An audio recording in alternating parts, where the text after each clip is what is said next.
All right, if everybody please stand for the Pledge of Allegiance. Pledge allegiance to the flag of the United States of America, to the republic for which it stands, one nation, under God, indivisible, with liberty and justice for all. Before we sit, if everybody could just have a moment of silence for what's going on in our world, especially in Ukraine. Our best wishes go to them and their families so there will be peace in the world.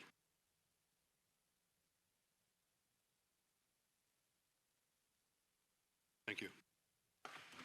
Concord Township is live streaming the meeting. Sometimes people do record the meeting. We ask if they do so that they would just make themselves so they don't interfere with the operation of the meeting. I don't see anybody doing so, so that point is moot tonight. First item on the agenda is approval of the Township Council public meeting minutes of February 1, 2022. Do I have a motion to do so? So moved. Do we have a second? Second.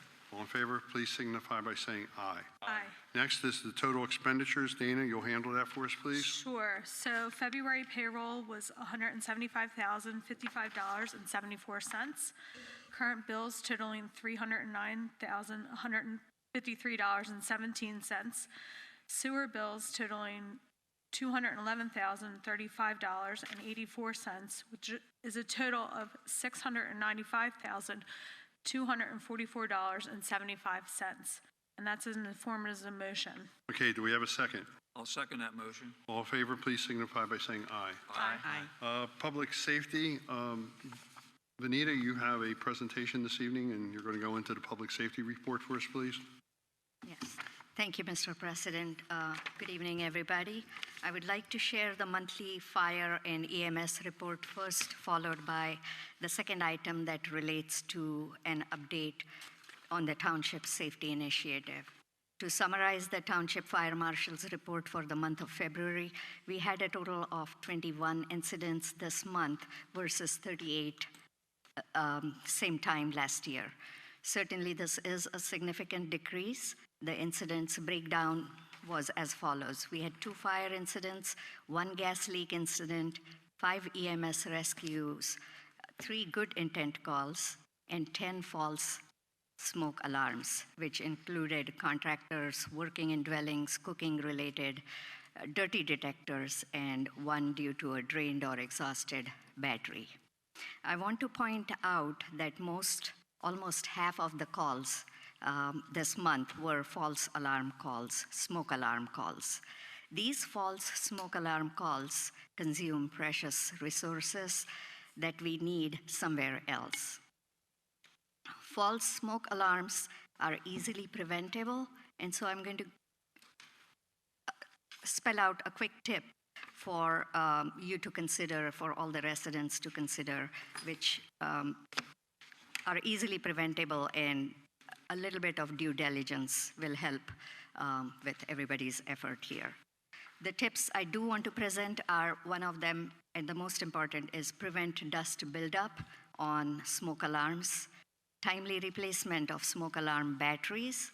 A smoke detector's typical lifespan is 10 years, so please consider think about replacing the alarms if they are older, especially in homes or locations which are 10 plus years old. Also beware that the smoke detector placement is in appropriate places and not placed too close to the bathrooms that will trigger by steam from hot showers, or too close to kitchens with a little overcooking of foods can also trigger them. These tips will help us prevent all the false alarm, and they will be posted on our township website as well as the township social media locations. That's all I have for the fire and EMS report today. Moving on to my next item, to address public safety initiative and in our ongoing effort to keep our township safe, especially in light of some incidents that took place during the fall and the holiday season last year. We have been looking into various ways to prevent as well as to address the safety gaps that we may have had. A recommendation from our Pennsylvania State Police was to evaluate the use of plate logic for prevention and management of crime risk in the township to make it a safer place. I am pleased to announce that Plate Logic and Pennsylvania State Police representatives are here and will be presenting the features and benefits of using Plate Logic to enhance our township safety. May I please request the representative to take over? Thank you. Thank you, gentlemen. My name is Sean Petty. I'm the CEO of Plate Logic. We are an Exton, Pennsylvania-based artificial intelligence, vehicle intelligence, and plate recognition company. Oh, pull the mic up? Okay. Oh, all right. Nobody ever complains that I don't talk loud enough. I'm surprised, especially at home. But sure, if you could, when you get a chance. Okay, so I'm going to move relatively quickly. I apologize. I am kind of a fast talker. So at Plate Logic, we truly believe that the more that we can detect, the more that we can prevent. That is really the why in our entire business. And the way we do that is by constantly, aggressively modifying and improving our software so that we have superior state recognition, make, model, color recognition for vehicles. We make our software 100% web-based so we can put it in the hands of the people that need it rather than having to install special software or special programs or anything like that. We do everything in high definition to give our law enforcement partners the maximum amount of clarity and investigative capability that they can get.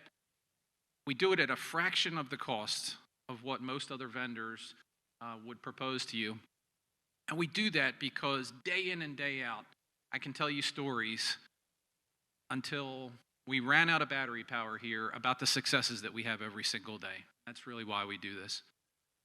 So, go to the next slide. So very quickly, just my background and experience. I've been in the license plate recognition field for more than 15 years in various capacities, in various public safety and law enforcement capacities. Every employee in our company is what we call CJIS or FBI certified. We're all fingerprinted and background checked by the Pennsylvania State Police on an ongoing basis. So we're completely vetted. And what is one different thing about our company than most others in our space is that we are strictly law enforcement based. Law enforcement is our only customer. We don't sell data to private companies. We don't provide systems to homeowners associations. We don't provide tow truck drivers or anything like that, parking, tolling. We don't do anything like that. Our sole focus is on law enforcement, and we're laser focused on that. Throughout the region, we have the largest, most geographically diverse footprint in the Commonwealth. So we have more than 200 stationary license plate recognition and vehicle intelligence cameras that are currently active. And we scan around 12 million license plates per week. So just to put that in some perspective. We have about 230 mobile license plate readers that are actually mounted on patrol cars that are out throughout various agencies throughout the Commonwealth, from Philadelphia out to Pittsburgh, up to Erie, over to Scranton, and all points in between. Pennsylvania Capitol Police are on our network, as well as many other agencies throughout Pennsylvania. Throughout your region, just here in Delaware County and some close regions, we have a number of other significant installations that are comparable in size to the one that we have proposed to you. The most notable is the one here next door in Upper Chichester. We have 37 cameras in Upper Chichester. We have 12 cameras live in Aston Township, and we're adding another 16 more. In Brookhaven, we have 6, Tinicum, and then throughout some other municipalities in Delaware County, Darby, Westtown, close by on 202. We have some installations as well as Chester City. We have a very good relationship with the district attorney here in Delaware County. When it comes to success stories, as I said, I could bore you all night long with success stories, one after another after another. What I just want to highlight is I have two kinds of conversations every single day. And I just had one here with the lieutenant just minutes ago. This is a thing that keeps playing out every day in my life. And one is, I talk to potential agencies, potential clients that say, if only we had this technology, this thing, and fill in the blank, would have been solved. We would have been able to solve that. And as of right now, it's still unsolved. That's the first customer that we talk to, and it's every single day. I've had that conversation not only just now, but hours ago. The other conversation is with current clients, and we get feedback, and I'll show you an example of that, a timely feedback, where we get examples, and the client says, we're so glad we had that technology because we just solved this, fill in the blank, that maybe otherwise would have gone unsolved. So again, I could give you stories upon stories, missing people that we find, older folks that go missing and don't know where they are driving around, and our systems pick them up. Catalytic converter theft, something you hear about on TV all the time, and everybody is plagued by them. We've solved some major catalytic converter theft rings because all of our systems are interconnected. Bank robberies. We had a bank robbery last year where an agency actually had the license plate recognition system at the intersection to the bank. The officer pulled up and in 5 minutes identified the suspect. Retail theft rings, another thing that's happening all over the place. Residential, commercial burglaries, you name it. I could go into so much detail, but every single day, these are the successes we have. I don't know how the audio is going to come out on this.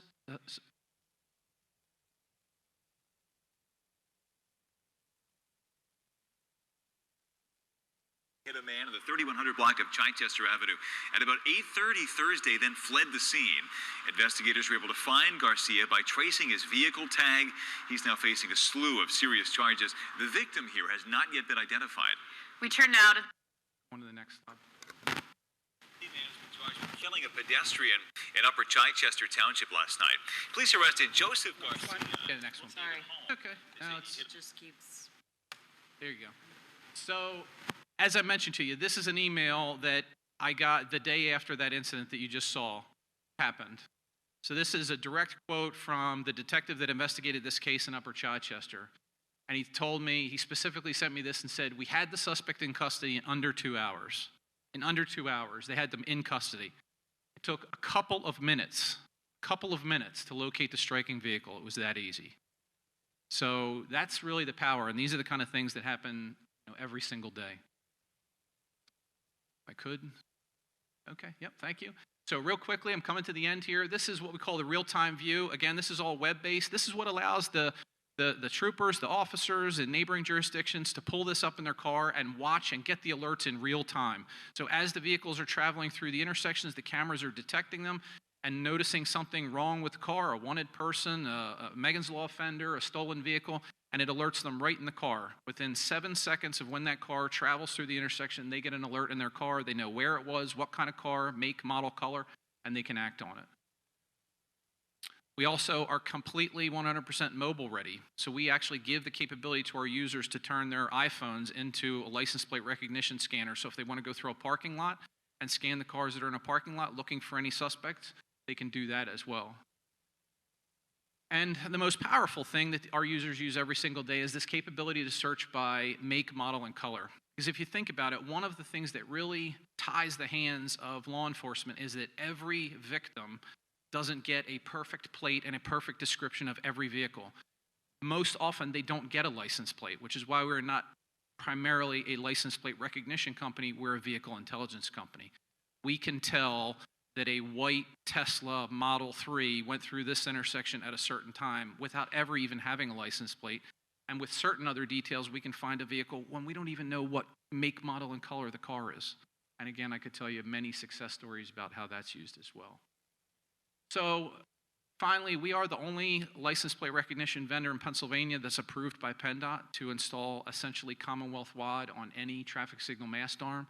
We have installations all over Pennsylvania. We have a very good relationship with PennDOT, and all of our work is performed by a PennDOT-approved contractor in the municipality.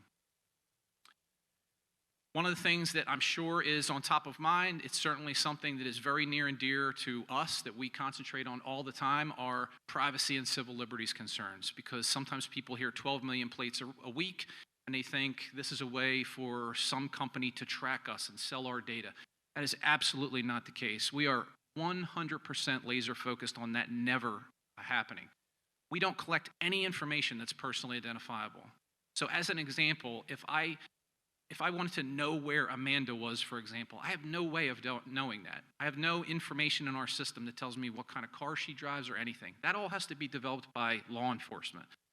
So we can't track any individual. We don't do facial recognition. We don't do anything like that. We never sell our data to private companies or anything like that. And most importantly, our data is only accessible by law enforcement and nobody else. No elected officials, I'm sorry. Nobody other than law enforcement gets access to our system. And our rule is, if you can't get access to the Pennsylvania State Police systems, you can't get access to our system. So we go by their bar when we add people to our system. We routinely, and that is very routinely, audit all of the searches that are done in our system as well. And everything that happens in our system is strictly recorded. So there's no way somebody's going to do something that we're not going to know about. And finally, just to clear up the misconception that these are not red light cameras. This is not a camera that's going to issue you a citation. It doesn't send anything in the mail to you. There's no automated enforcement or anything like that. No automated issue of citations, no flashing lights when somebody breaks a red light. As I said at the outset, we are strictly law enforcement focused. So crime solving and law enforcement, that's pretty much it. We don't track people, which is something that comes up. And finally, what is the value for the township? I'm sure that's obviously, maybe the question I should have put at the beginning of all this. But the value of this really is, it's somewhat cliche to use the term a force multiplier, but that's really what this is. You think about having the ability to have a trooper that was stationed at each one of these intersections 24 hours a day, 7 days a week, and standing ready to identify any vehicle that went through at any moment. And you can think about what this does. You think about the cost of that versus the comparative cost of these systems. Many times we hear from agencies that one system has saved us X number, and fill in some number of hours of investigations that we may never have solved. We dramatically increase the rate of solved crimes. If you talk to the folks in Upper Chichester, they would tell you it's extremely rare for them to have something that's unsolved. One of our mottos is from months to minutes, because investigations that otherwise would take months, we narrow them down to just minutes, as you saw from the testimonial from Detective Jones. And finally, as I mentioned at the outset, the detect more, prevent more. We're constantly finding ways to put the actionable information in the hands of the folks that need it so they can act on it and potentially prevent some bad thing from happening within the township before that person actually gets a chance to do it. With that, I will take any of your questions. Or any questions. I don't want to usurp the time from my law enforcement partners here. But I think if you have questions for me or for the lieutenant. I do have a couple of questions on Certainly. this. If you may, or maybe PSP may be able to answer my question. I don't know who it relates to, but how long are these records that are collected or constantly in the software kept? 365 days. We keep everything for 1 year, and that is also that's based on the pending legislation in Pennsylvania. But we go back 8 years. This is also based on advice we got from the general counsel at PSP when we first went into business. Okay, and are these records kept by Plate Logic, or is it kept with PSP? We are the custodian of the records. They're in our control, but the data specifically in our agreement says that the data is owned by the law enforcement agency and not by us. So we control it, we maintain all the security and encryption, but they are their records. They're not ours to sell or distribute or do anything with.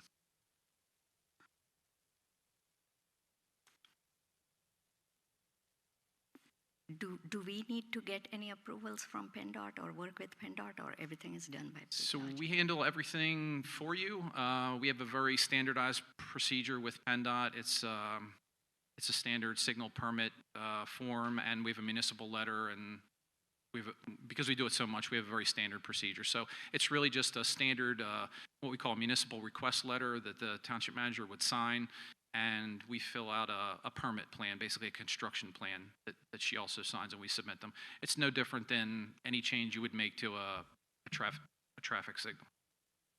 Okay. But we handle all that for you. You wouldn't need any additional engineers or anything like that. And how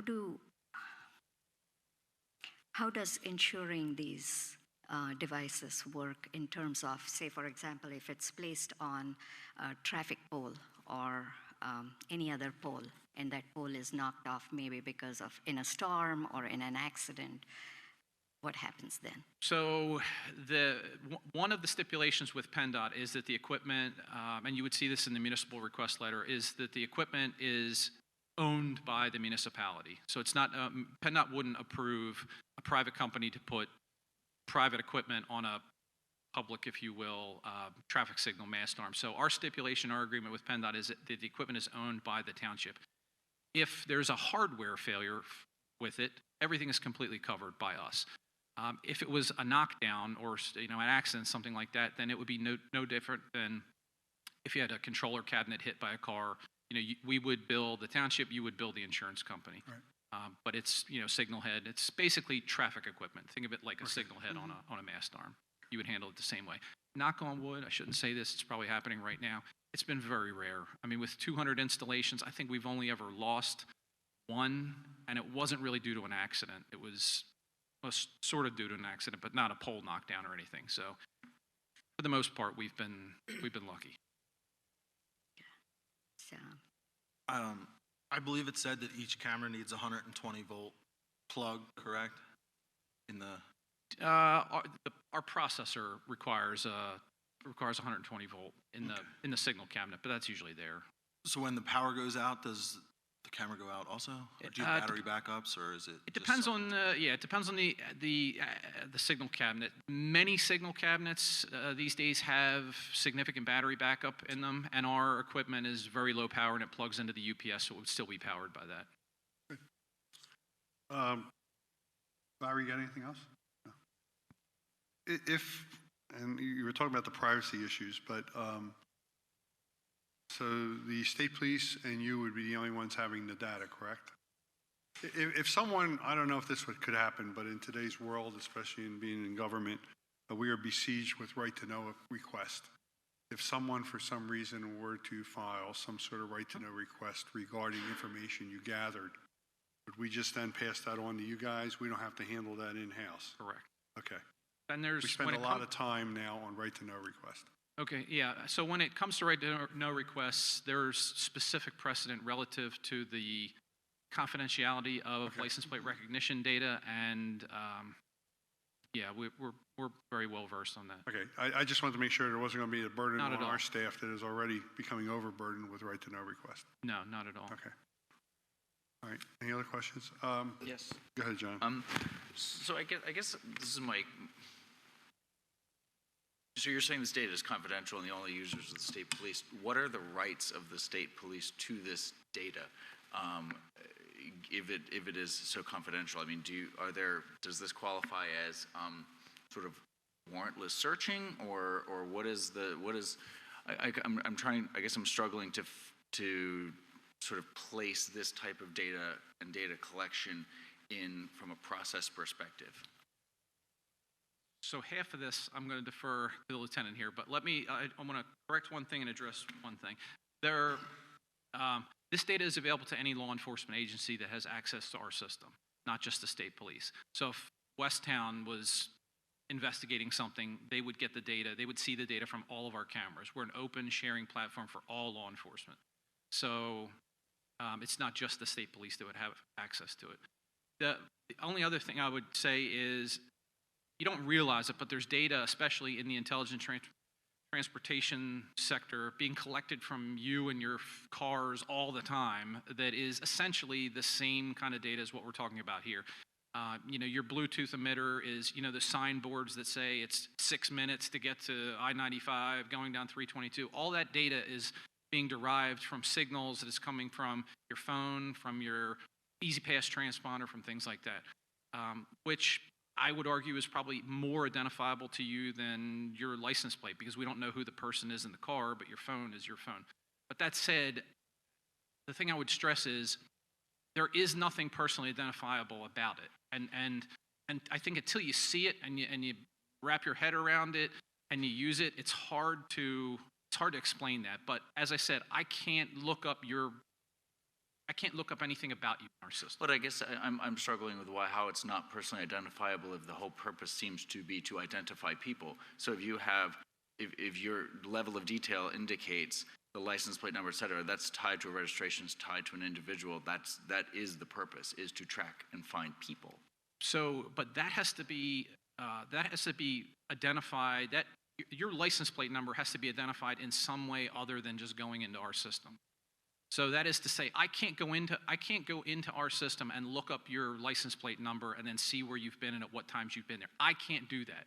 Law enforcement could do that by going into their law enforcement system, doing the queries to find out what license plates you own, and then going into our system and doing that. So they can find those things, but it's not a way to en masse track and trace everybody's whereabouts, down to their names and everything like that. We don't have a tie-in with the state police systems that tell us this car is owned by Sean Petty, this car is owned by Chris Jones. That data is not in our system, so it doesn't give the ability to go in and mine by who that person is and where they're going. You have to develop that information in some other way from their investigation, they have to develop it. I'm just trying to determine the, sort of shifting gears slightly, the relationship between sort of a three-party relationship here. So it would be the township engaging in a contract with Plate Logic, who has a contract with the state police. And the understanding is then, so that the contract is for the equipment to be in place, to be put in place between the township and Plate Logic, and then you have a contract with all law enforcement agencies to provide that data to them? Law enforcement agencies that are either directly our clients or, our users have identified as partners that they want to partner with the Delaware County Criminal Investigation Division, all the county detective agencies, those kind of things that may not necessarily be direct clients of ours, all have access to the data because they're, umbrella organizations, and the state police are the same way. But you're a for-profit company. We are.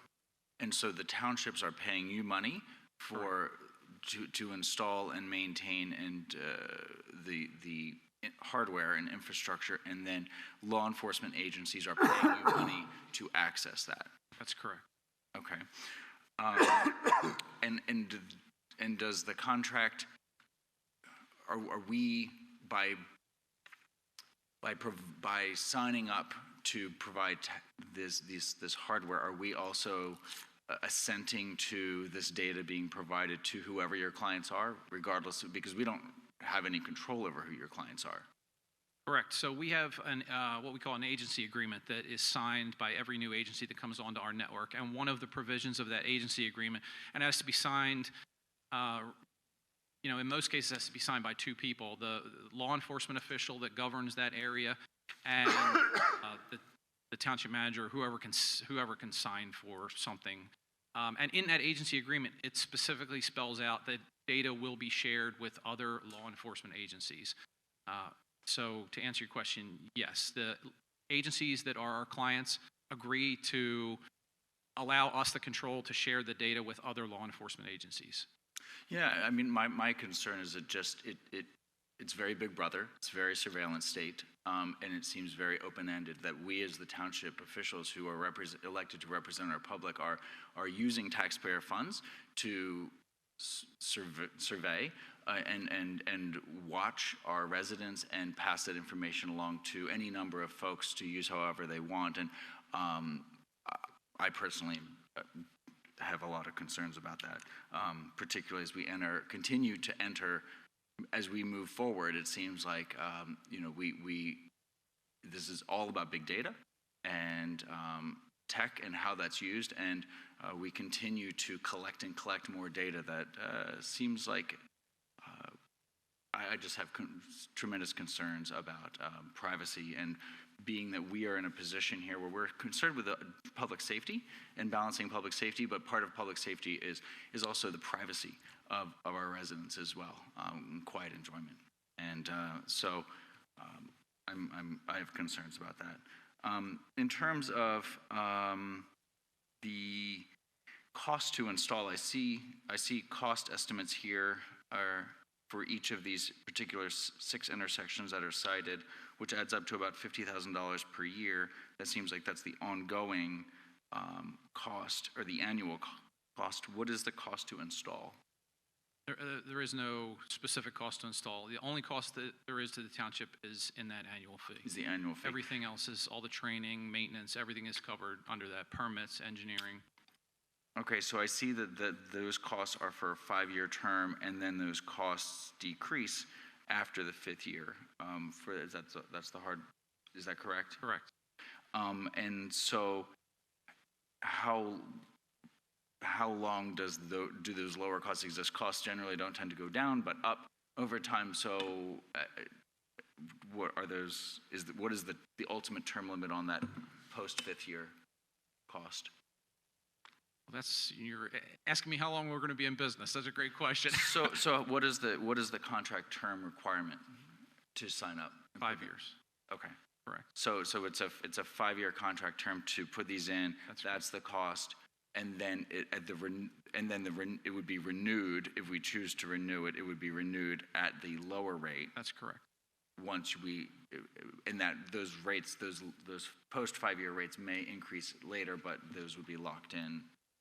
Yeah, in all likelihood, it's a good question that comes up quite frequently. In all likelihood, in year 6 or 7, they would probably go up, but it's very difficult for me to predict at this point what costs will be like in 7 years. In reality, in the current inflationary situation we're in, probably shouldn't give 5-year pricing, with things going the way they are. But we recognize and have recognized over the years that municipalities like the predictability of knowing there are no other costs. We don't come back to you for more licenses or more software or upgrades or anything like that. And you don't pay for anything other than that fee. And if you talk to any one of our clients, they would tell you we've never gone back to anybody and said, this costs too much, we weren't expecting this, that broke and we didn't expect it. That's the number, and we stick to that 100%. Okay. I guess perhaps this is more of a question for the lieutenant. What do you see really as the need in Concord? I mean, this is clearly a proposed solution. What is the need and the potential? What do you see as the potential impact to that need? I mean, of course, there's crime, but we never get to a 0 level of crime. So, do we see that this will reduce it from here to here? I mean, several of the townships that were cited as incorporating this are not low crime areas, and I don't believe that they have decreased in crime. So I'm not sure I see. Looking at those townships, I'm not sure I see the immediate benefit in terms of that, in terms of a reduction in crime in those areas. Right. That's a great point.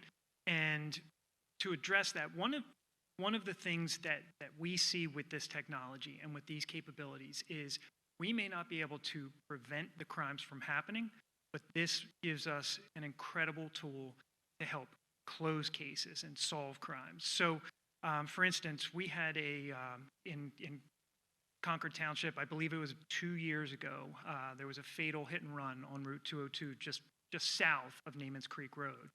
A woman was walking on the side of the roadway. She got struck by a vehicle. That case is still unsolved. From video cameras that were on buildings and from the Wawa in the area, we were able to ascertain that most likely the striking vehicle was going north on 202, struck this woman, did a U-turn at Naaman's Creek Road and headed south back into Delaware. This is the example that Sean was talking about, where we had talked about it beforehand. If we had had this technology installed at that intersection, we would have had the license plate of the vehicle. Now, just getting the license plate, as far as worrying about identifying people, the license plate tells us nothing. We have to then enter that data, the license plate, into our system in order to find out who the registered owner of the vehicle is and get that information. So all this camera would have done is capture the vehicle or vehicles driving through the intersection, and then it's up to us to try and do the investigation portion afterwards. As far as other things, again, not preventing crime, but helping to solve crime. So just to give you a brief example, over the last 2 years in Concord Township, there have been 157 retail thefts. A lot of those retail thefts, we don't have the person in custody at the time. They steal stuff, they walk out, loss prevention calls and says, hey, somebody just stole from our business. Sometimes they can get us a license plate or a description of a vehicle when they fled. Other times they can't. If we were able to have this technology at an intersection coming out of the shopping center, we can narrow that down with the technology of plate logic. If the loss prevention person or a witness says, all we know is that that person fled in a blue Honda, and we know a time frame, we can query the system for a blue Honda, and it'll immediately cut down on what we have. It doesn't tell us who's driving those cars. It doesn't tell us who owns the cars, but we'll have pictures of them. And then we can do our part as law enforcement and query the registrations, try and determine who it is, and help build our cases to hopefully solve the cases. We had 102 hit and run crashes in the township. Crashes where somebody hit somebody and fled. Again, a lot of those we're not going to be able to solve. That victim now has to handle everything through their own insurance company, even if they weren't at fault. Whereas if we had had this technology and the cameras, we could hopefully track down the striking vehicle and be able to right that person that was wronged. So this technology helps us to solve crimes, but it also helps us bring closure to victims with burglaries, anything like that. It gives us the one extra tool. We rely a lot now on Ring cameras. It seems so many more people in the neighborhoods have Ring cameras. So when we deal with, usually in the fall, prior to Christmas, package thefts, people with Ring cameras help so much. And that's actually gathering more information a lot of the times than plate cameras will, or the cameras in intersections, because you're getting pictures of people's faces. At that point in time, we can use facial recognition software, which, if you're worried about things like that, this technology that we're looking at with plate logic really just helps us to lock down suspect vehicles to help us to solve crimes. Sure, and thank you. I appreciate that. That's helpful to helpful information. I think that the example of the Ring cameras is a good example that ties the two things together, but it also, for me, highlights the distinct difference between from a privacy and personal approval perspective. An individual is choosing to install a Ring camera on their personal property and surveil their own personal property, versus we as a township choosing to do that surveillance at a township-wide level of everyone, sort of without their personal consent. So to me, it's you get similar data, but one is a very personal, private decision versus government making that for you. So more of an observation than a question. Not yet. I have a question. Many years ago, we had an issue in Concord Township, and we had a town hall meeting, and Lieutenant Sevo was the barracks commander then. I remember him getting up in front of the audience and asking the audience, who is your local police department? And nobody could answer. And he says, the Pennsylvania State Police. We've been happy to have a relationship with the Pennsylvania State Police. Since that time that I was on the board and been here the longest now, we've always asked the state police, is there anything we can do to help you in the performance of your duties, to keep the residents of Concord Township safe and solve crimes that are happening in our township? And it seems to me that the police departments, the local police departments in Upper Chi, Ashton, and Brookhaven, felt this was important enough to them that they should implement it to help for the public safety welfare of their communities. It sounds to me that this is more of a tool to catch the bad guys. Nobody is going out there to figure out who went to Starbucks on their lunch hour or while they were clocked in at work, or things of that nature. And what I guess I'm hearing from you, Lieutenant, this would help you in the performance of your duties. So I, for one, think that it would be a prudent investment for the township to actually do something proactive for our state police, which is our local police force. And I know that we'll have to decide which cameras we want to use, but I do think this would be a valuable tool. We've had car break-ins, we've had carjackings, hit and runs, all kinds of stuff going on. I'm assuming that with Amber Alerts, this would even help with that, right? That's correct. Yeah. So, I mean, I can understand the privacy issues. I was a little concerned about that at the beginning, but my son has a habit of driving through toll booths with not doing and you know, they get his license plate. He was a bad guy. He shouldn't have done that, so I had to pay the fine. So I think if you're doing the right thing, you're not going to have trouble with this. So I'm going to look at it from a different, respectfully from a different angle than my colleague here. So I do have two quick questions. One is for Lieutenant. My understanding is this system is connected with the NCIC as well as the FBI database to track and flag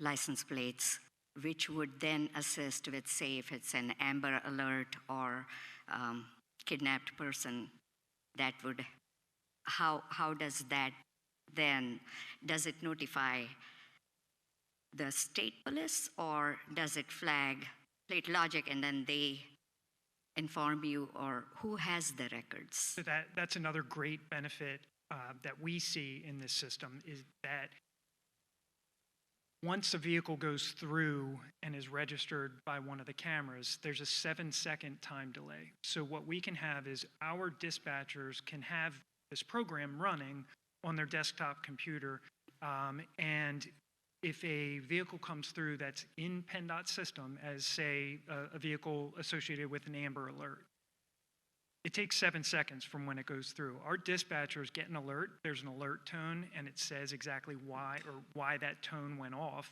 through this system.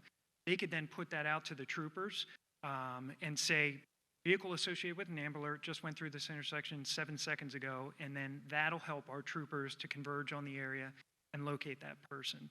Same thing with a wanted person. If somebody has a warrant for anything, for homicide, it'll alert in the system and our troopers then can converge on that area. And that may be a case where a crime wasn't committed that we're trying to solve at that time, but we're helping to bring somebody into custody or to help somebody, save somebody as with an Amber Alert or a missing person.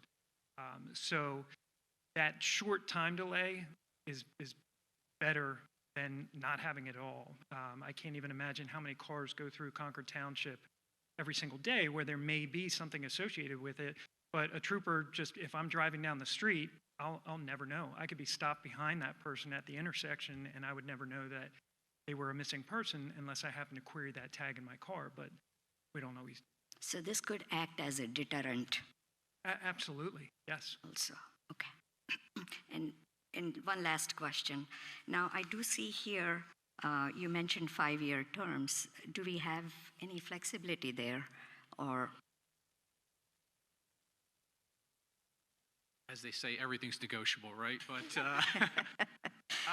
certainly we can. I will tell you, occasionally we get that question, but, and this is not a no, I don't want you to think I'm going that way.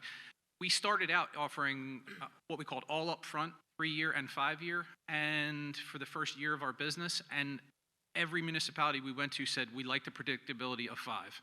We like to be able to budget 5 years out and know it's never going to change. And so nobody took us up on it. So it just became extra work for us and we stopped doing it. If that's something that you wanted to explore, certainly, we can explore that with you. That's not a problem. Okay, and during that term, if there are any software updates, there are no, the township does not need any subscriptions, additional subscriptions for these updates, right?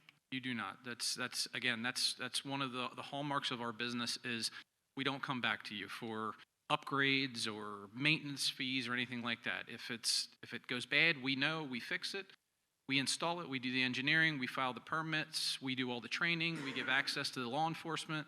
There's nothing else that's the number you'll see from us for the next 5 years, 3 years, 1 year. Yeah, if I may, I have a question or two. I've read your literature. I've seen your presentation tonight. I'm very excited about the concept of having this in Concord Township. And as the second longest tenured member on the board, but excuse me, the oldest member on the board. Wow.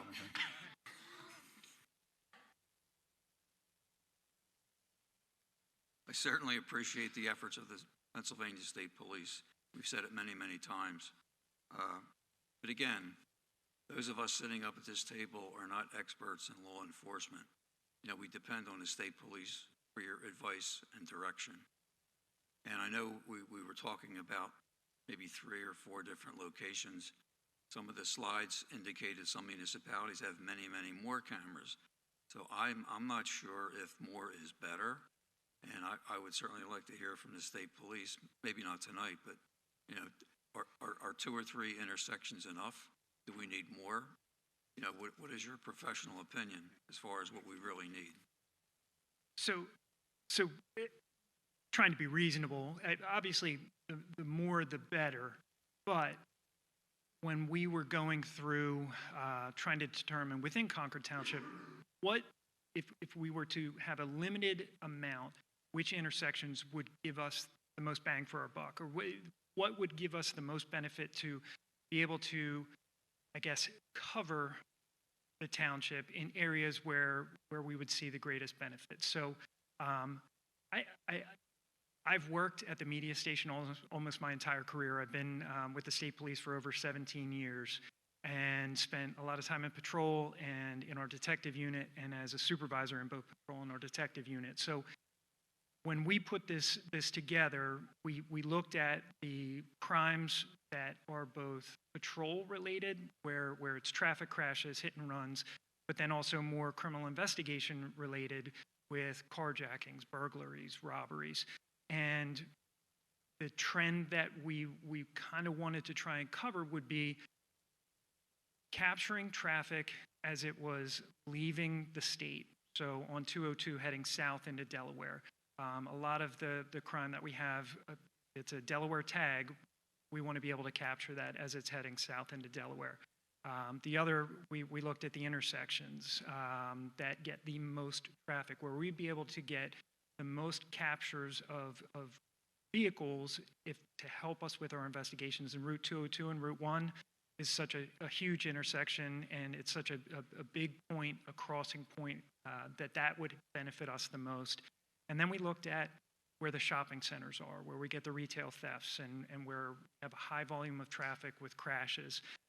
So the areas of Route 1 and Evergreen Drive by the Concordville Town Center and the Brinton Lake shops, and then traffic leaving the township, maybe heading down 322, heading east on 322. So trying to monitor the traffic there.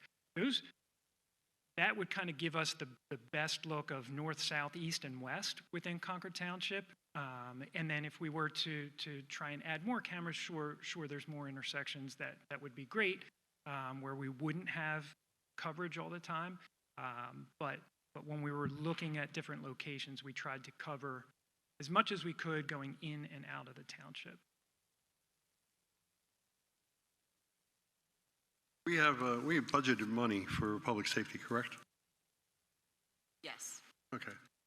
So I guess, Benita, what would your choice be here to maybe brainstorm a little more of the intersections, and then possibly in April consider whether to take action on this or not? You're head of that committee. It's your choice. I was reviewing the map of township and the locations where we have had these incidents, and the pattern of where they came from, where they left, where they went, and their intent based on your reports. And it felt like the outside, the major roads, as you said, 202 and 322, and Route 1. These are the 3 major roads connecting ways towards Delaware, Philadelphia, Westchester. And if we could have surveillance in these 3 areas, basically we are looping around the township. Would you think that would assist you in keeping our township safe? Absolutely. And being a deterrent for unwanted or risky elements coming into the town? Absolutely. And speaking with other law enforcement officers that work in townships that have the camera systems already set up, they feel, I don't know if there's any empirical data as far as saying whether it kept bad actors from their town, but the general consensus is if people knew that there was one more tool that could be utilized to catch them in the act of committing a crime, they'd be less likely to do it. So just like surveillance cameras in the bank, Yeah. Maybe that helps prevent people from deciding to rob a bank. Surveillance cameras in Target, again, different things like that. So if it's there, could it be a deterrent? Yes. Okay. And for you, I'm looking at the 3 and 3 that you presented, the cameras, 3 in one section and 3 in the other. Okay. Are we able to choose and pick based on the locations? Sure. And are we able to work on the term based on, input from all the council members, and not be locked into 5? Sure. Yeah, absolutely. Yeah, when we worked with the state police, there was a larger list of locations that we sort of pared down. So this is, after going back and forth a few times, this is, I think, what the lieutenant and others decided were probably the most significant and important, as he mentioned. But certainly, if you wanted to, I would be even open to sitting down with you if you wanted to see if there was a way that we could negotiate the term and get them everything that they are asking for too. So All right. we're certainly. If I could interject, perhaps what we ought to do, and then let's maybe, Amanda, mark this as an action item for April, but we'll get a little more information. As we had talked about when Vanita presented this, there are 2 of the intersections that we share with Chadds Ford. I think we would want to have a conversation with them. I'm not saying that as one of the 7 up here, my opinion would be, depending on what they say, I think it's still something we need to move forward with. But it would only seem the proper thing to do is to split the expense on that. And perhaps by doing so, Concord could afford to do another intersection. But I think you have our ear. We will discuss this in a little more detail. And hopefully we'll be making a decision on this in April if everybody concurs. Thank you. Okay, now we have because we have a big agenda. Let's keep going.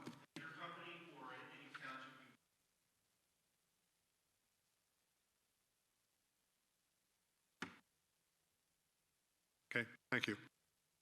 One more question.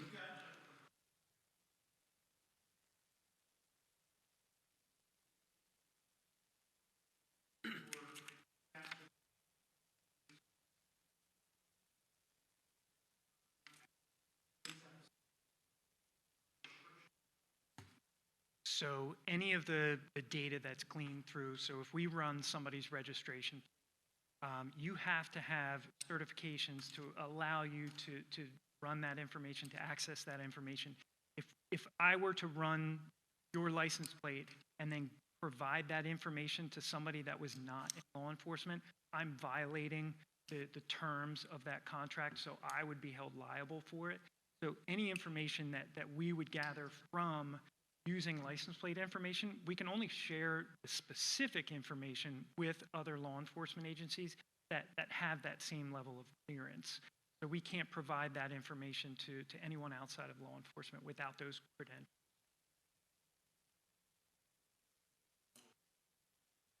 Yep, absolutely.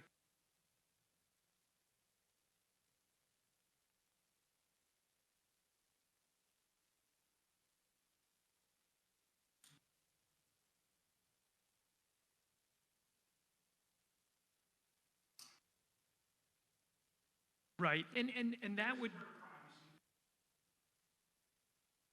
could, sure, you could use video cameras for that, but you could also have an undercover officer sitting in the parking lot writing down license plate numbers. It would be the same thing, just utilizing technology to capture that information instead of a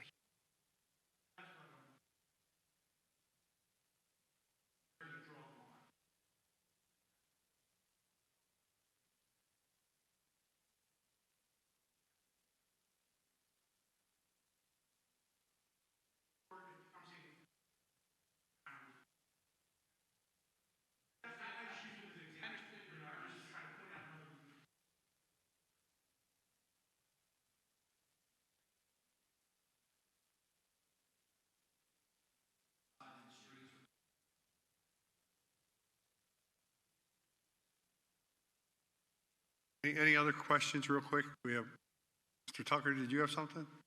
Okay, all right, let's keep moving on. One more in the back. Yes.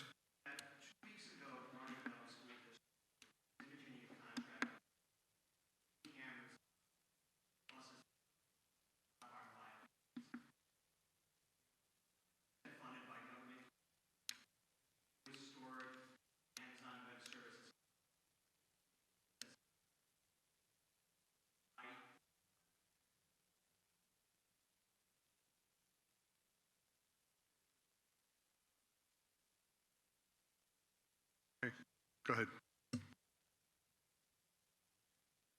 No. I have to let the propeller spin for a minute here. Okay, go ahead. So the thing I would disagree with you on is that Amazon Web Services is not secure. So all of our data and everything we have is what's called the GovCloud region of Amazon Web Services. We underwent an exhaustive, when I say exhaustive, I think my state police friends know what this means, an exhaustive audit by the Pennsylvania State Police before they would allow us to build this system in 2014 in Amazon Web Services GovCloud.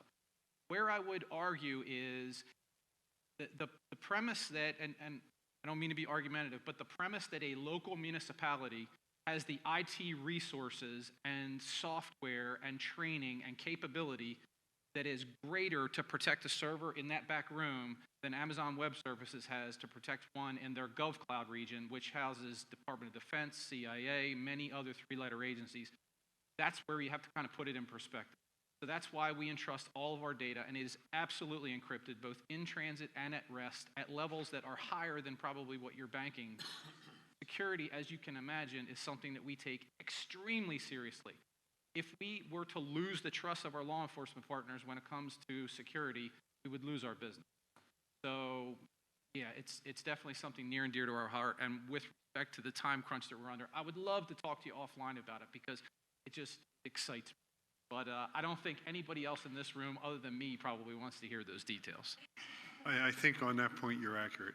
Anyway, all right, we're gonna try to blow through the rest of this so we can keep this thing moving forward. Next on the agenda is Sewer and Public Works, Mr. Gillespie. Yes, I have a report from Terry Grant, our assistant manager. This is the monthly activity report. Sewer Department received the DEP Water Quality Management Construction Permit for Concord Road North, which will be advertised for bidding purposes in March. The residents in the service area will receive notification once the project is closer to the construction phase. The operations staff performed 2 lateral inspections for resale certification during the month of February. The sewer engineer is preparing a grant application for a new ultraviolet disinfection system at the main treatment plant. And the final components are scheduled to arrive for the main treatment plant capital pump replacement project. And with regard to Public Works, from our Director of Public Works, Dan Moyer, and a lot of different activities throughout the month. I guess potholes are probably the biggest thing that I see. Certainly on township-owned roads, they've been out and they've filled all the necessary holes. Of course, the state highways are a little bit different. I know we get a lot of complaints about that.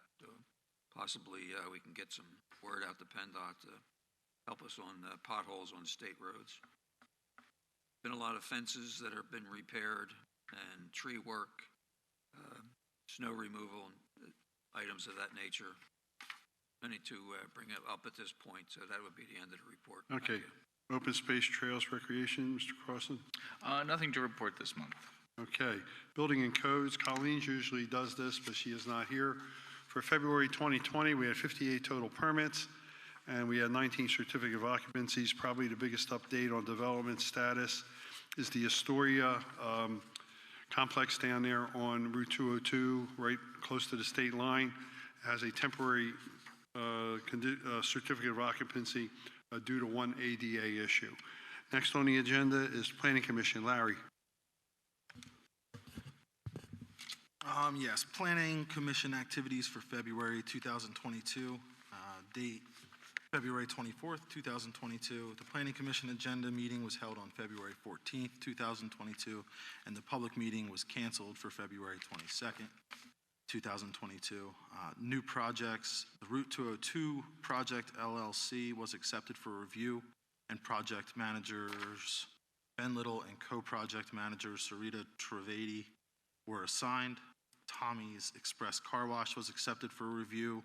Project managers Mark Elser and co-project manager Ben Little were assigned. A 90-day extension was issued for the Concordville Hotel Incorporated. No other projects were up for discussion. Scheduled for the month. The agenda meeting will be held on March 14th, 2022, and the public meeting will be held on March 21st, 2022. Solicitor, Mr. Donahue. Thank you. This will serve as a follow-up to Resolution Number 63 of 2020, which is the settlement of the Pulte Homes versus Concord Township, and the incorporated memorandum of understanding, which included a legal memorandum, 128-unit concept plan, which were approved at the December 2020 public meeting. And by way of background, and thank you, Amanda, you can go to the first slide. For over 25 years, this 22.5 acre parcel was known as the Spring Lake Tract, and that tract was zoned both commercially C2 with a rear portion of 4 acres that was zoned residential. In 2008, the site was approved for a 165,000 square foot commercial shopping center. That project never went forward. In 2018, Pulte Homes, equitable owner, filed a conditional use application proposing the construction of 254 residential homes. In 2018, Township Council held 3 conditional use public hearings. And per Resolution Number 24 of 2018, the Township Council denied the application for the 254 homes. Pulte consequently filed a land use appeal in the Court of Common Pleas of Delaware County, and the court granted relief for the proposed 254 home plan and remanded the matter back to the township for some additional hearings. In 2019, the township again denied the application for a second time. The matter again was appealed. The court granted relief for the 254 home proposal. The township solicitor then filed a motion for reconsideration. The court approved and granted the reconsideration motion, and at the end of the hearing, requested that the parties reconsider their positions and suggested that it would be in the best interest of the parties to proceed with a scaled-back project of 128 homes. Per the resolution that I've just discussed of 63-2020, the parties settled on a development plan consisting of 128 homes. And over the next year and a half, professional reviews have been conducted and meetings held with the adjacent residential neighbors of Smithbridge Estates regarding certain design elements. And if we could bring up the first slide. So this is the parcel in question. This is Route 202, Wilmington Westchester Pike. This is the complete parcel. This section back here is what's zoned R2, and this is the C2 zoned area. This was the Spring Lake Shops commercial plan that was approved in 2008, which never came to fruition.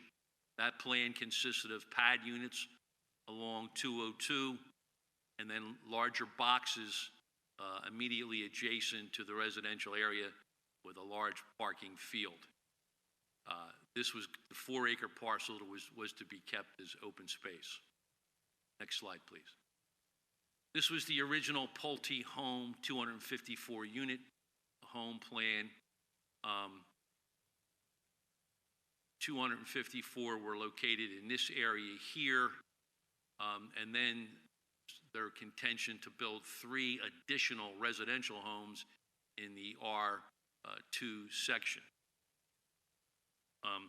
Obviously, it was the township's position that this was overcrowded, congested, not safe, and that's why this plan was turned down on 2 separate occasions. Next slide.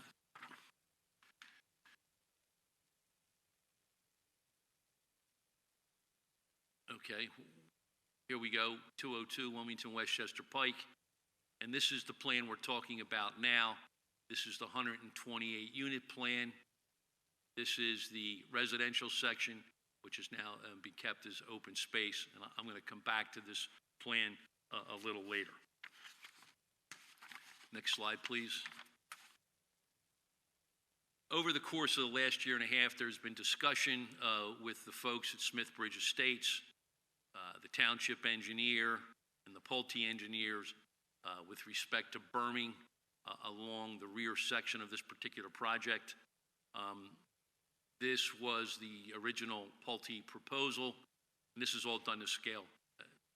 And this was the township revised design, which Pulte now has agreed to put in place.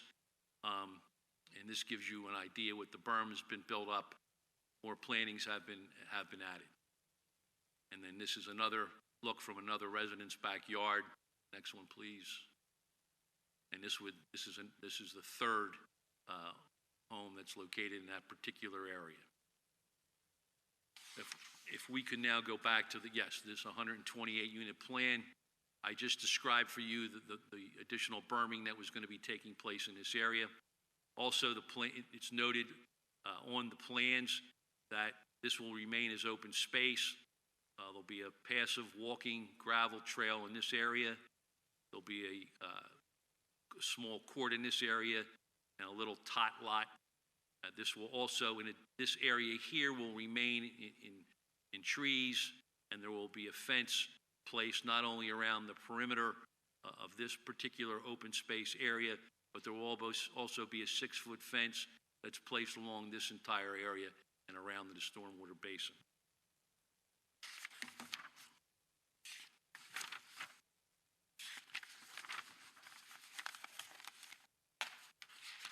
Some of the other highlights that have been in design elements that have been incorporated into the plan.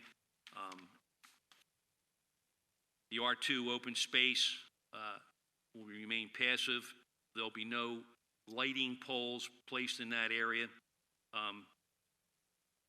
Additional off-street parking has been placed throughout the project. Elevations have been limited to no more than 3-bedroom units, no more than 2 stories. They will have basements. There'll be no 3-story units. With the architectural elevations will be supplied to the township for review at the time of the plan submission. Again, there's been increased berming that's been placed along the rear and the back.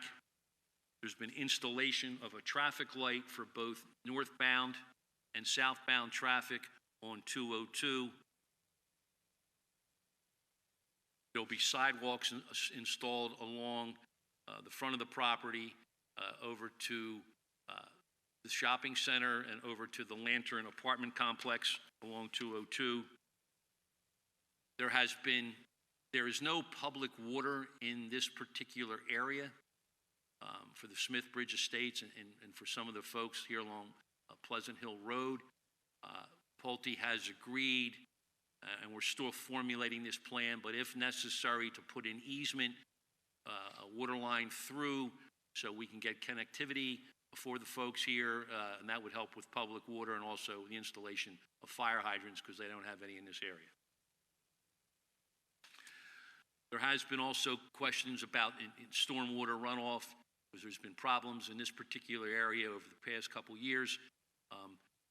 Those situations have been worked out. There's a stormwater easement that's being worked out with the folks in the shopping center, and this has been brought up to standards for stormwater runoff. Also, the design elements were incorporated to improve the traffic circulation, fire safety, and this plan was reviewed by the township engineers, sewer engineer, fire marshal, etc. Now, this plan was a result of litigation as opposed to the ordinary land development filing. But be advised that all of the plans, engineered plans, were submitted to the township. They have been reviewed on 4 separate occasions by the township professionals. Again, the township engineer, sewer engineer, the traffic engineer, together with our fire and safety code folks.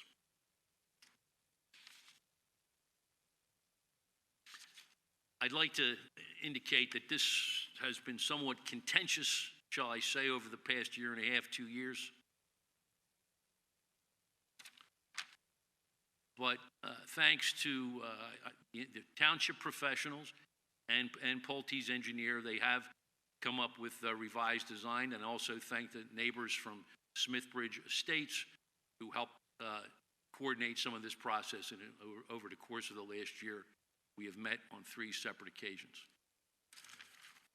So I also like to indicate that Pulte today, and we can, as indicated, they are will accept the conditions as outlined in the original resolution, the memorandum of understanding, together with the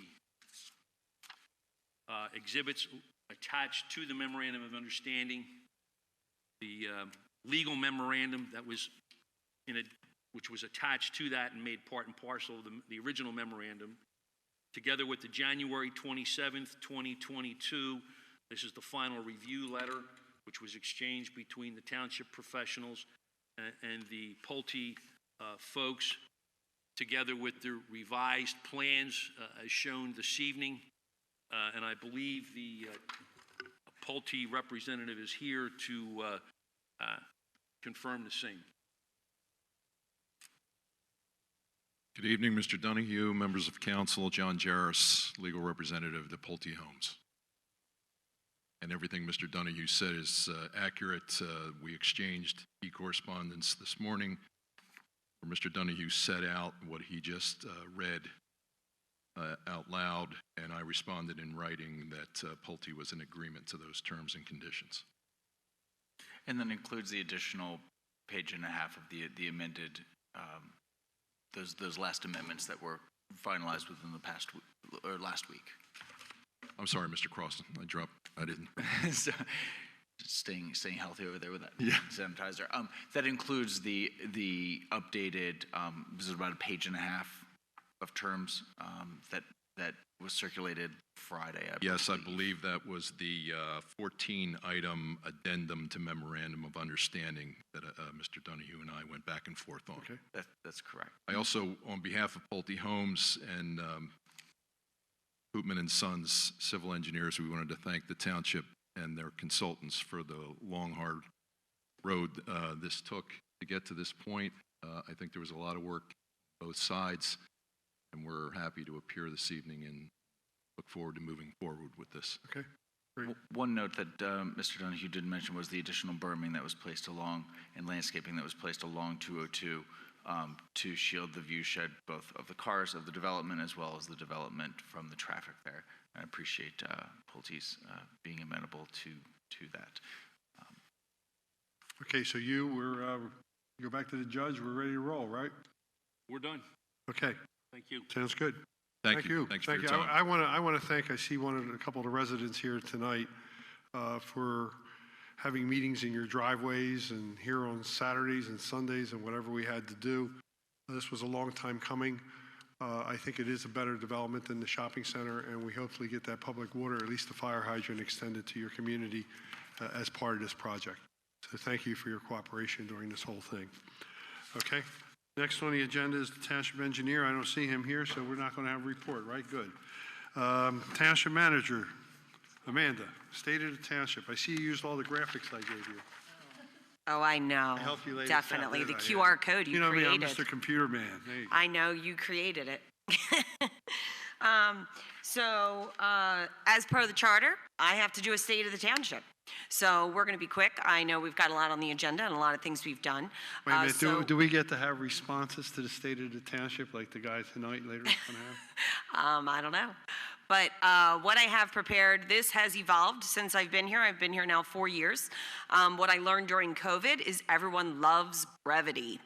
So what I've done last year and this year, hopefully improved upon each year, is an infographic sheet highlighting some of the major points in our state of the township, which I'm happy to report as an employee here that things are great. So what I'll point out in this infographic sheet are a couple quick things, and the folks at home, I will switch the camera view so you can see that. So basically what this does is provide some quick facts.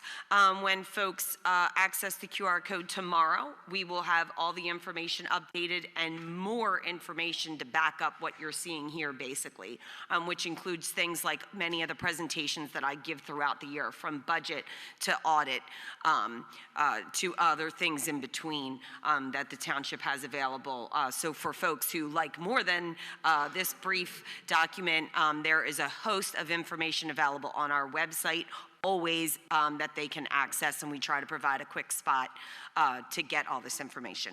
So I'll make the quick highlights here, and one of my favorite things, and I point this out consistently for folks, that they remember that the average taxpayer bill for residents in 2021 was $222 a year.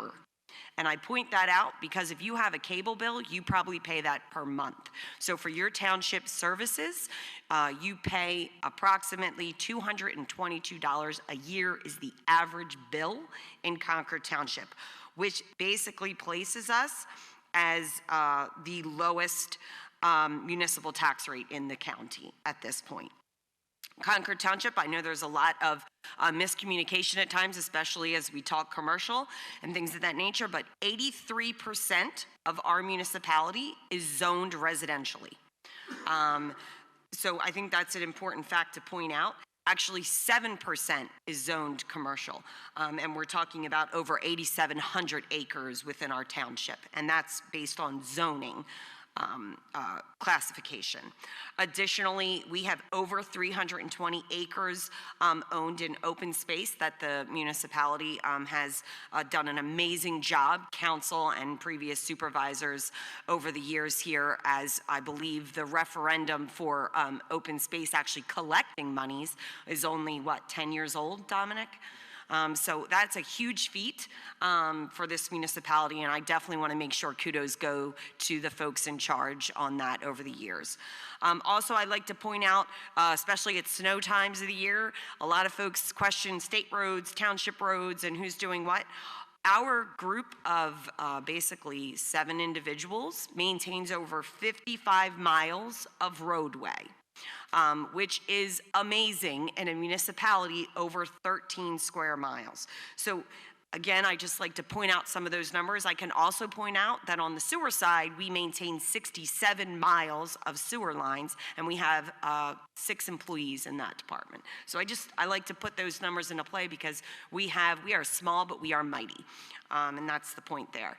Additionally, just from a profile perspective, I know I mentioned landmass, but we are the 2nd largest landmass in Delaware County, which is also important to point out, especially when you talk about our population, because we are second to Radnor Township, which has a little more than 13.7. I think they're still under 14. But they have a population closer to 40,000, and our population here is 18,295 based off of the 2020 census, which sometimes there's a misnomer of growth here, which if you look at that over the 30-year picture is large, but since 2010 census number, our growth has only been 6.2%. Additionally, our taxable assessment in this township, we have 5,187 folios, and we are over $3.1 billion in taxable assessment. What I also like to point out when I point out we're 83% residentially zoned is that for every $100 of tax revenue collected, approximately $8 of that is from residential properties, and $92 of that is from commercial properties. Reminder that the commercially zoned areas make up 6% of the township. Additionally, it's important to note in a State of the Township report that our fund balances are healthy. We have in governmental funds, this is not our sewer fund, which acts differently as a business fund, but this, we have over $13 million across our 10 funds, basically, that we have $13 million in. What I like to point out for folks, because I have a lot of people who ask, why didn't we buy the Pulte track, or why don't we buy this and why don't we buy that? we don't have that kind of funding here. We have $13 million across all funds in our fund balance, which is healthy considering also our debt and our economy. So what I'll point out additionally is our bond rating, which is an indicator of municipalities of their health. We're a AA1, which is very good. And that indicates a healthy financial position, and our local economy is healthy as well. I also will point out that we have, out of that 13 million, are restricted and assigned funds, which is funds that council have committed. These are tied up in agreements. There are funds that only have a sole purpose, like our open space tax fund. $4.8 million out of the restricted funds is specifically committed for open space, parks, and trails, which, as council indicates their priorities every year, I think that is putting your money where your mouth is, and that shows a huge commitment in that area. Also, I like to point out that council has been huge in allowing us as leaders to constantly apply for grants. And you'll see on the agenda, we have 2 grants we're going for there, over close to $2 million in grant asks. We have received over $4 million in grants due to sound planning and council's want to leverage every single dollar out of this building. So I also want to point that out because I think it's important. Additionally, I will highlight council's priorities that they have indicated in budget and in note each year in January as we start the year, and that's preserving open space, enhancing parks and recreation, historic preservation, stormwater management, sustainability, public safety, as you heard tonight, and accessible government for all. We strive here with staff. We have a phenomenal staff here. Friday's actually Employee Appreciation Day, and our folks are second to none, and I am honored to work with them. Some of them are residents in this township, and the care that comes out of this building is fantastic. And with that, I will encourage folks to get this document online. We will have copies up front with Mary Lou, and learn the facts as I have on the QR code there. That will take you to more information for those who are interested in learning more behind the numbers. And again, I'm the township manager. I am always accessible, and you set up an appointment with me and I can chat. Just like this gentleman's excited over geeky data, I am excited over municipalities and our municipality and the great things we have going on. So thank you. Okay, wow. Not on, not on. There you go. Anyway, public comment. Anybody have anything? Come up here to the microphone, please. Name, address, and let's hear what you have to say. Thank you. Jim Tucker, 86 Mendon Hall, and I'm glad to be back at the meetings. I've been there for a while. So you grew a little beard there since I saw you last. Grew a little beard. I actually had 2 questions, but I see the second one is being answered in old business. Yeah. And the other question is who is responsible for the maintenance of the gutters that flow into the storm sewers? Where at? On my street. That would be our public works guys? Yeah. Well, they came out and they cleaned out the storm sewer, but the empty lots, Fasciola empty lots, have overgrowth that's growing into the street. Okay.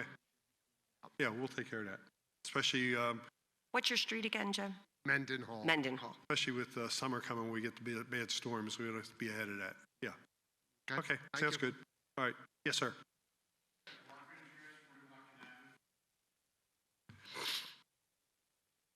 Mark. I've seen people moving out. The Woodlawn houses on Watkin Avenue have been sold, and they've been told to move out. I'm not aware of that. I'm going to bring up the question. We have not gotten a resale cert or anything like that, which would be required.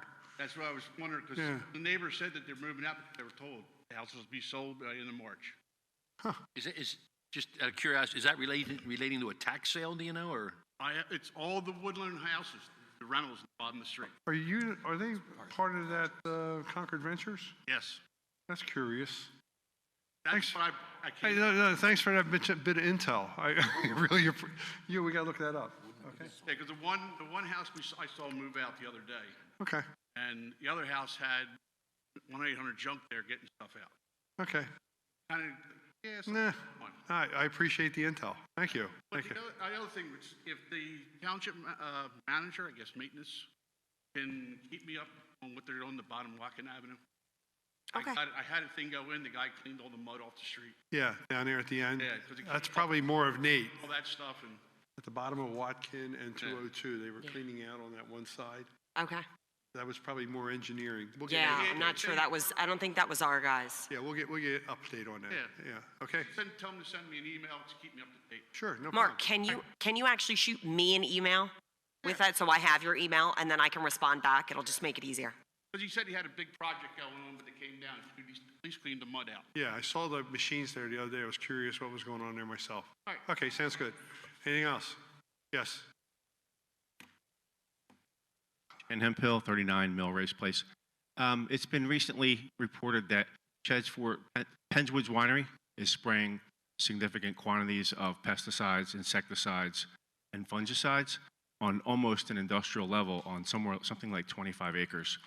One of the conditions of the use of these pesticides, according to the National Park Service, is for them to notify any neighbors of the spraying within a certain number of yards. I think it's like at least 500 feet. There are several houses within 500 feet of the winery, and I'm wondering if the winery has ever notified the township that they have notified neighbors. Well, I think you said it's been reported. We'll have to look into that and get back to you. That's all we can do. Some of these pesticides also are known to kill honeybees they're 100% fatal to honeybees, and they're supposed to notify beekeepers within a mile of spraying. Does the township have any sort of inventory of honey beekeepers? No. So how would the winery know who to notify if they're spraying? I have no clue. First of all, this is reported. We have to investigate to see if it actually occurred. Let us look into it, and we'll report on it later. National Park Service will share the documents with you. Okay. One of the substances they're spraying is actually banned in Europe. Okay, thank you. Mr. Penny. Anthony Penny. I'm an attorney since 1985 in media. I also live in Thornbury Township. I represent the residents of 711 Concord, where Il Granaio Restaurant is located. Brevity being the key tonight, just want to give you a brief update that we continue to work with the township. We continue to work with the engineer, Mr. Klein, and Mr. Cavadias. We've put up light shields as requested. We cleaned out the floodplain. We spent a lot of money on a topographical survey. We also spent a lot of money on a lighting plan. But we just want to stress to the board tonight that we will continue to work and to follow all the rules and regulations of the township as requested. The restaurant provides tremendous service for this township. We want you to know that we're here to cooperate, and we will continue to cooperate. Thank you for your time. You did a wonderful job, Amanda. Thank you, Mark. No, that's right, Anthony. We knew each other. We've known each other way too long. But anyway, okay. Thank you. Thank you. Okay, moving on under old business, Mr. Gillespie. Since Nate isn't here, you have the update on Schoolhouse Lane and Baltimore Pike. Yes, I do have a report from Nate since he wasn't going to be here tonight. We are awaiting the signed plans from PennDOT, at which point we will get quotes from the township signal maintenance contractor. Get both signals updated. Should be able to complete in the next 1 to 2 months, depending on their schedule and available supply. End of report. Okay. Yes, sir. Well, they're going to redo something with the timing of the signals at Stony Bank and also at Cheney Road in order to make the left-hand turn movements better so that they might take some traffic off of Schoolhouse Lane. That's also part of that, right, John? Yeah, that's the delineators and all. Yeah, that's all being worked on too. More to follow on that one. Yeah, but one of the holdups now is the traffic signal work with PennDOT. Okay? All right, moving right along. Let's see if we can get out of here a decent hour. Okay. Resolution number 15 of 2022, which is a CFA local share grant application for a sewer project. Amanda, I guess we're looking for a local share grant of $604,250 for the UV light disinfection technology upgrade that John mentioned earlier. Do we have a motion to approve that? So moved. Do we have a second? Second. All in favor, please signify by saying aye. Aye. Resolution number 16, John Crossen, you want to handle that one? Sure, this is an application for a grant for a CFA local share grant that you just mentioned, but for $1 million for construction of the Octorara Trail Phase 1B. I so move. Do we have a second? Second. All in favor, please signify by saying aye. Aye. Resolution number 17 is we're going to be updating the fee and lieu schedule for open space. Mr. Committa had done some calculations, and the new fee and lieu for open space for the land development plans will be as follows. $4,500 fee for a residential development per dwelling unit, $2,750 per duplex or twin dwelling unit, $2,145 fee per townhouse, triplex, quadruplex, or other type dwelling, $1,290 per apartment condominium dwelling unit, and $1,180 fee for every non-residential development up to 35 square feet of building or portion thereof. Do I have a motion to approve that resolution? So moved. Do we have a second? Second. All in favor, please signify by saying aye. Next one is the reaffirmation of the Lastios plan. This has been out there since the dark ages, and they are coming back in for another extension to their resolution at 328 Wilmington Westchester Pike. It's the old house if you're coming southbound before you get to Smith Bridge and Chad's Ford, next to the guy, I guess, that does the pools.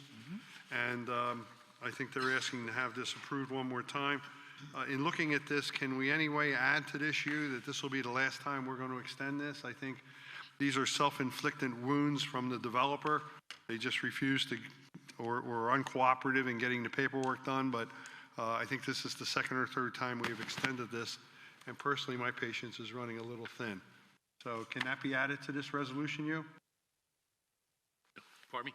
Can we add that to this resolution, that this will Yes. be the last extension granted? Okay? So with that, do we have a motion to approve? Last extension, no, I don't think you can indicate it's the last extension granted for an indefinite period of time. I think what we need to do is have the township staff to remind this young applicant that she must proceed on a timely basis. All right. Because if she does not, she's jeopardizing her status. Okay, what he said. Let's do it that way, and then if I'm still here in 5 years, I will not vote yes for this again. Do I have a motion to approve so? So moved. Do we have a second? Second. All in favor, please signify by saying aye. Aye. Concord Road study request, PennDOT for truck restrictions. Amanda, we had somebody question us about this, and I think we want to, this is just, go ahead. Namely, this is involving Riviera Concord. So as you know, they have a pedestrian crossing across Concord Road in between their developments that were approved as part of the land development. As traffic has changed in the area and there was construction at 322, they have concerns regarding the vehicular movements on Concord Road. Recently, council had approved pedestrian enhancements actually in that area via PennDOT. PennDOT actually approved because it's a state road. But this is sort of another layer to that. So they've asked, as part of those enhancements, if council would consider a study or asking PennDOT to look into possible restrictions of the large tractor trailers on their state roadway. Apparently, there are some businesses that are frequenting that, and they've asked for a truck restriction, much like we have on Thornton Road and some of the other roadways, to see if it's possible. So, as we always do, council approves any request of study to PennDOT of this nature for restriction on the roadway. Approve this study request. So moved. Do we have a second? Second. All in favor, please signify by saying aye. Aye. Next is the authorization advertised for bids. Number one is the cleaning services for the municipal building. Number two is the road program for 2022. And the last one is for the AME Church Interior Safety Improvements, the CBDG grant. Do we have a motion to approve the advertisement of those bids? So moved. Do we have a second? Second. All in favor, Just have please. a question. With regard to Britton Lake Road, it notes that it's from Spring Valley Road to, I guess it's Mainline Health Drive. So does that not go all the way up to Route 1? Because the section from Mainline Health to Route 1 I think we did up to Mainline Health Drive last year. This is the section that goes almost up to there. Yeah, I think from there up to... So Mainline to Baltimore was already done? Already done, yes. Oh, okay. Very good, thank you. All right, motion, do we have a second? It was seconded by Dana? Yes, all in favor, please signify by saying aye. Aye. Okay, John Gillespie, you have the honor of awarding the pickleball bids. Yes, very nice. We received bids on February 28th for the second phase of pickleball courts. Two bidders. Low bidder is Gessler Construction, who constructed the first set of pickleball courts at $513,850, which was less than our budgeted amount. So that's in the form of a motion. Okay, do we have a second? Second. All in favor, please signify by saying aye. Aye. MS4 annual update. I think, Amanda, this is something we have to do every year regarding the sewer plan, or no, this is stormwater, right? Yes, sorry, Pollution John and I are reduction plan? sharing a mic here. Yes, absolutely. Every year for our MS4 permit, the township is required to give an update. We are in year 4 of our permit.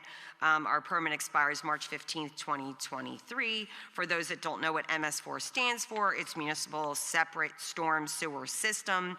And basically, in layman terms, this permit acknowledges that we have a publicly owned system of conveyances, gutters, storm drains, curbs, catch basins, street, etc., that discharge stormwater to the surface waters of the state U.S. As such, there are rules and regulations required to be met, these minimum control measures, which this is one of them, to confirm our compliance with our permit. So what I'll add to that is a pollution reduction plan was required to be included in the permit renewal package. The PRP includes a strategy to reduce sediment in the township streams by 10% through implementation of stormwater BMPs. We're in the Brandywine Creek and Chester Creek watersheds. There are 6 minimum control measures that we must meet, and that's public education and outreach, public involvement and participation, illicit discharge detection and elimination, construction site runoff control, post-construction runoff control, pollution prevention, municipal good housekeeping. All of which those items we have. We have a really large section on our website that talks about stormwater management. We actually were reached out to this year by a school district, not in our township, that was excited to come across the research information we had on our website. They used it for a project, which was kind of nice to get. So we continue to do that. We do a lot at the building permit and land development end. We have codes in place that handle it. And our stormwater information, like I said, is on the website. All stormwater outfalls in the township are required to be screened for illicit discharges one time by 2023. An upcoming event to note is our CRC annual stream cleanup. And we are members of that, the CRC watersheds, and we have ours scheduled for March 26th, 9 a.m. to 11:30 a.m. And the sign up for that is www.crcwatersheds.org. Okay, we need a motion to accept this update? One addition is that I'll be meeting, Amanda, Nate, and I will be meeting with Gene Lynch from DCNR to discuss a riparian buffer grant program that they have, which enables residents, individual residents, to apply to receive grant money in partnership with the township, which is a great opportunity. Okay. Financial security releases, John Gillespie. Yes, we have a request from Astoria Chads Ford. This is release number 3 in the amount of $185,147.08. And this is for demolition, erosion and sediment control, excavation, site water service, landscaping, and site lighting in the form of a motion. Do we have a second? Second. All in favor, please signify by saying aye. Aye. Next is to accept as complete for filing the following applications: the Pulte Sewer Planning Module and everything that goes along with that, and also the Frail-Zeckman Lot Consolidation Plan. These are 2 properties that the township bought on Beaver Valley Road, and basically we're going to take the lot line out between the 2 to make them one property. Do we have a motion to accept those plans as complete for filing? So moved. Do we have a second? Second. All in favor, please signify by saying aye. Aye. Mr. Crossan kindly reminded me of what of what Mr. Donahue reminded me earlier to announce that we met in an executive session this evening at 6:30 to discuss litigation. Under other council matters, Amanda, I think we have to set up something for the property maintenance code ordinance update. We had worked on that a while ago, and then we hit a logjam or a roadblock or something. Yes. And I think we need So now you have new council members, and what we discussed is if council would like to hold another hearing and have this ordinance back on the docket. Having talking some of the members that have been here for the first one, I don't know if maybe we need a hearing first or maybe a public meeting where we just sort of do it in a workshop format just to discuss the pros and cons. And then if there's any changes we need to make, we can always do that. We might be to the point where I'll defer to council. We might have to re-advertise the hearing or start the ordinance from scratch again. So perhaps we'll communicate with the members of council to pick an alternate Tuesday night, maybe just have a workshop here, a sort of a roundtable discussion to go over the property maintenance code. Okay? Small wireless facilities ordinance proposal, what is that? So Hugh, Yes. do you want to pick this one up for us since you prepared the proposal? Sure, we're going to include in our code a small wireless ordinance. These are now becoming prevalent throughout the Commonwealth and throughout the country, and we expect that we're going to be receiving permission to implement the same, and we're trying to set forth a procedure, how they register with the township, and a procedure for the township to take measure if these are in fact appropriate. These are 5G? Yes, sir. Thank you. Okay. So more to follow on that, and we'll have to schedule ordinance hearing and everything else, right? Yes. Okay, sounds good. Upcoming township meetings and events, March 3rd, Park and Rec Board meeting, March 9th, Historical Commission, March 16th, Zoning Hearing Board, March 21st, Planning Commission, and March 29th, Council Agenda meeting if needed. If I can get a motion to adjourn. So moved. Do we have a second? Second. All in favor, please signify by saying aye. Aye. Thank you for coming out this evening.